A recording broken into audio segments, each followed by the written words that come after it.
How do you focus on the right thing? This is the eternal question on this show. One of the very first episodes of the show talks about focus, and there's a reason for that. Focus is the recognition and the action taken when you realize the critical nature of time. That we all have a limited amount of time to do what we want to do. That time is our kind of universal factor that we can't reduce. And so focus should be at the top of your priority list. But it's easy to imagine that we can intuitively understand what we should focus on. We've talked about many different mental models on this show, and today I'm going to introduce you to another mental model, actually two that kind of collide. The mental model, the first one that I want to introduce you to is the concept of the LIMFAC. If you grew up in a military family, you might already know what this particular phrase means. It is widely incorrectly identified as an acronym, but in fact, it's just a shortening of the two words limiting factor. And the basic idea is that for any given, let's say, military operation, there are many different variables, and one of those variables might be the critical one that keeps you from accomplishing a particular mission. Before we dig into this mental model, I want to go ahead and introduce the second mental model. And interestingly, it comes from a totally different domain, specifically sound design. You may know of this as audio engineering. When you take audio and record it like we are with this podcast, and then you mix it using various techniques, one of those techniques is called compression. Compression and limiting are very close to each other. So you can find a hardware or software compressor or limiter. And in fact, you're hearing my voice go through a series of these kinds of techniques, compression and limiting. And essentially what compression and limiting do, in general, is they take the highest peaks of an audio signal and they reduce them by some amount without necessarily changing the character of the sound itself.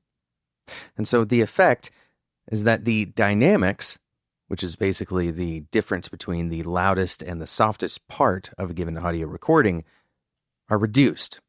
There's less dynamic change across the waveform. And there's an interesting crossover between these mental models, specifically in that it's not always clear what is causing the limit. The limiting factor in a given scenario in a military operation may not be what you expect it is. And, interestingly, when you are performing compression, the loud portion of the waveform may be different than what your perception says it is. For example, low-frequency energy. Low-frequency energy tends to have much higher peaks in a waveform, even though we don't necessarily perceive that low-frequency energy as being loud. And so a compressor or a limiter that is set to respond to the waveform without necessarily selecting if it's responding to the high-end frequencies or the low-end frequencies selectively will limit much more readily when the audio waveform has a significant amount of bass, all other things being equal. Okay, so we're not here for a class on audio engineering. What does this have to do with your career? We're going to talk about limiting factors right after we talk about today's sponsor.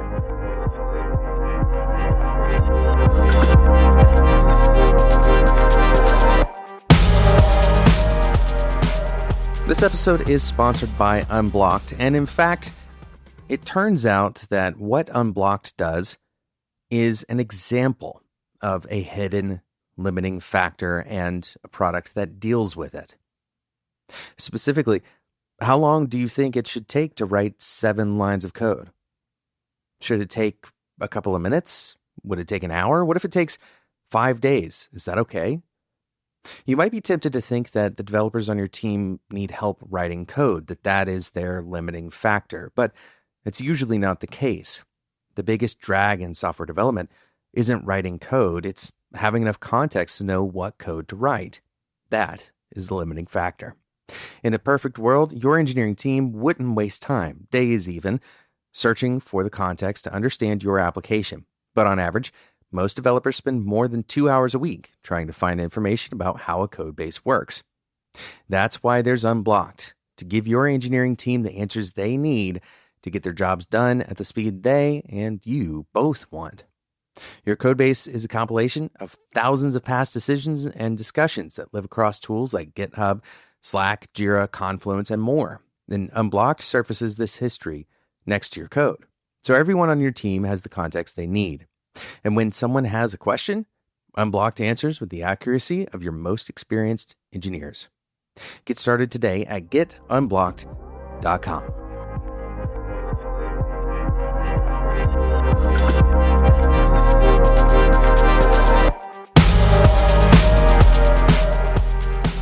One of the most insidious enemies of your focus is the belief that you are focused on the right thing when you're not. Intuitively, we imagine that distraction looks like getting distracted by some shiny new thing. And sometimes that's true. Sometimes we know very clearly that we are not doing the thing that we should be doing. We're not focusing on the thing we should be focusing on. But in settings that are more complex, for example, you're running a software engineering team at a company that you work at, it is rare that the team is so clearly off track in their focus that something may actually be wrong.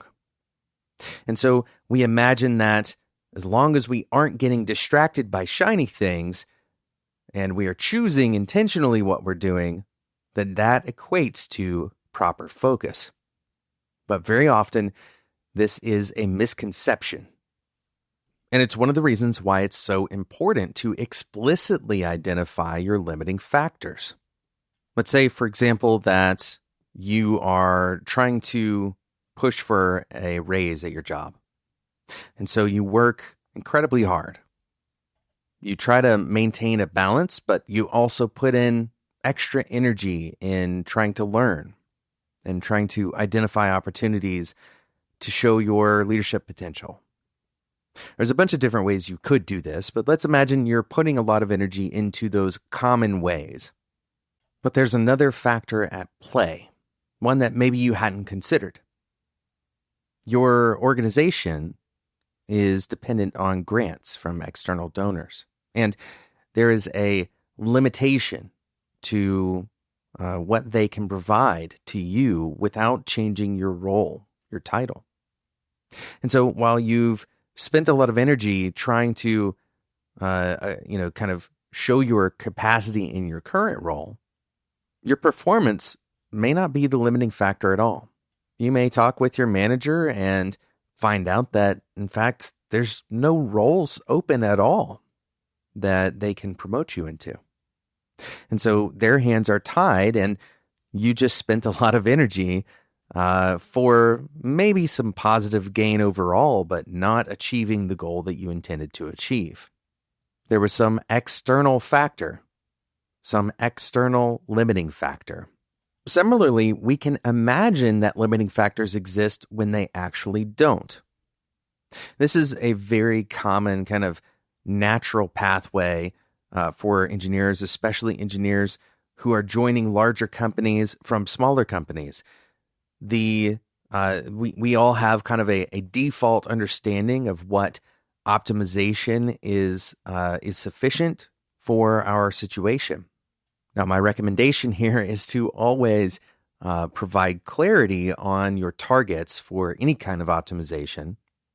But when you walk in with an understanding of what is typically reasonable for a small startup and you move into a larger company, it's very possible that you are imagining a limiting factor of, let's say, a budget that is not actually a limit. In other words, you may not necessarily need to think about optimizing that database today, and instead, the company is willing to pay for the upgrade. Now, this may seem like an obvious kind of factor that you would deal with or that you would expect, but once again, this is where you can find that insidious, kind of tricky belief that you're focusing on the right thing if you think about this as a dual, kind of a duality, right? In other words, if you think, okay, well, we're always choosing between optimizing and buying, and you believe that the budget as it is your determining factor, that is, okay, we know that it's not the budget that's the limiting factor, or we know that it is the budget that's the limiting factor.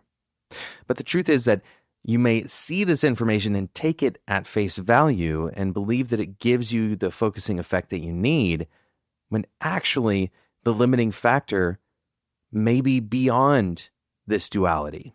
It may be a political factor, or maybe it's a timing factor. We run into this all the time with engineering planning and dependency planning. This will probably sound familiar to many of you, but it may not be that a team is incapable of delivering a particular dependency within a certain amount of time. It may be that they are blocked from doing that because of a different priority that's being handed to them, that they're not able to deliver that because of some prioritization that you're not involved in. So in that case, your limiting factor is that prioritization process, right? It may be, once again, going back to a people factor rather than just a purely kind of dependency planning and capacity planning factor. Here's what I want to encourage you to do as you think about this. I want to encourage you to think about this from the perspective of looking for unexpected limitations, unexpected limiting factors. In this way, it's like having extra bass in that audio signal, and that's the thing that's causing the compression to kick in.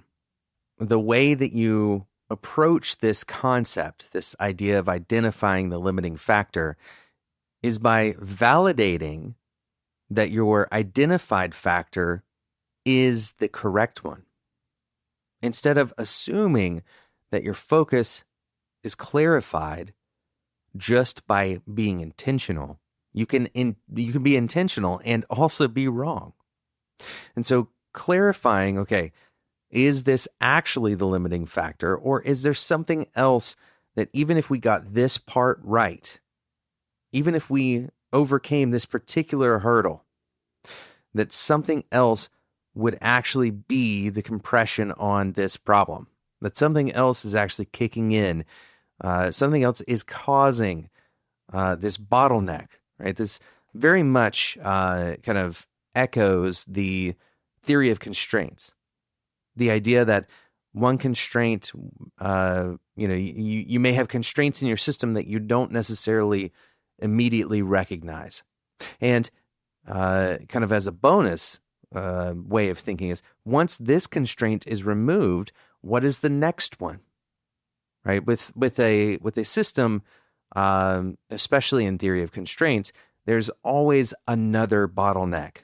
Right? There's always some throughput that constrains the rest of the system. And at some point, you get to a degree of sufficiency for whatever it is that you're trying to do. Right? We don't have an infinite problem-solving space or optimization space with most of the problems that we're talking about solving here. And so with your planning and productivity concerns that you might be bringing into this conversation, it's very likely that finding just that first limiting factor in most cases is going to have a sufficient effect that finding the next limiting factor won't even be necessary, right? Because you've achieved kind of more than you even needed to achieve by finding the first one. And this is because for the vast majority of people, they're not thinking about the hidden limiting factors that they're facing. They're focused on just the intentional aspect of focus. So take it one step further. Ensure that you are focusing on the right thing. Ensure that you're finding and focusing on the real limiting factor for what you're trying to achieve. Thanks so much for listening to today's episode of Developer Tea. Thank you again to today's sponsor, Unblocked. We said it in the ad read. We'll say it again here. Unblocked solves one of these hidden limiting factors. Writing code is probably not the limiting factor for your engineers. It's having the context to know what to write. That context exists, but it's hard to bring it all together. And that's what Unblocked does. They find it in Jira, they find it in Confluence, in Slack, in GitHub, all of these places that your engineers are living and producing that context. Unblocked brings it all together. And engineers can use that context to write the correct code the first time in a much shorter time frame, not wasting any time trying to gather that context elsewhere. Go and check it out. Head over to unblocked.com to get started. Thanks so much for listening. And until next time, enjoy your tea.